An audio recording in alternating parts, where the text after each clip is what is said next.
ताई मी चुकले. जीजू आय एम सॉरी. मी खूप वाईट बोलले तुम्हाला. मला कसं कळलं नाही तुमच्या दोघांमधलं प्रेम. मूर्ख आहे मी. कितीही भांडलात खरं खोटं तरी तुमच्या नजरेमधलं प्रेम मला दिसायला हवं होतं. काहीतरी चुकीचा विचार करत होते. मला काहीच सुचत नव्हतं. मी अगं ठीक आहे, शांत हो. या सगळ्यात तुझी काही चूक नाही बाळा. तू आमच्यावरच्या प्रेमापोटी केलंस ना हे सगळं. मग अगं अक्षरा, आपली शरीर किती हळवी आहे माहितीये ना व, आणि तुझी बहीण आहे ती करणारच. आईंना पण सगळं माहित होतं आणि मी.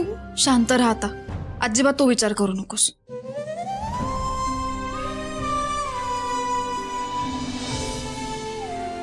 शांत हो.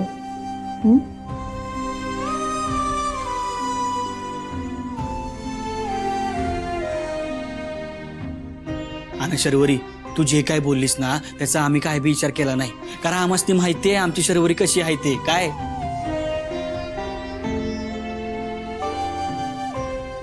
अगं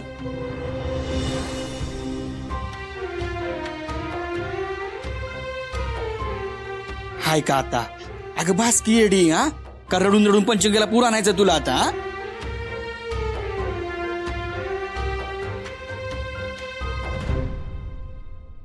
आणि बघे शर्वरी, तुला हे समजा जरी कळलं असलं ना, आपल्याला ना हे नाटक अजून काही दिवस चालू ठेवायचं आहे. तो माणूस सापडेपर्यंत. खरं तर तो माणूस आहे ना आजच माझ्या हाती लागला असता.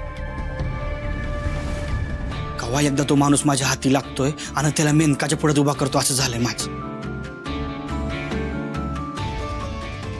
खरंच. कारण आता 1 महिन्याचा कालावधी संपत आलाय. आता मलाच गिल्ट येतोय. माझ्यामुळे तो माणूस निसटला. अगं ठीक आहे ना, आपण पुन्हा प्रयत्न करू. मला खात्री आहे मेनका स्वतःच काही ना काहीतरी क्लू. येस,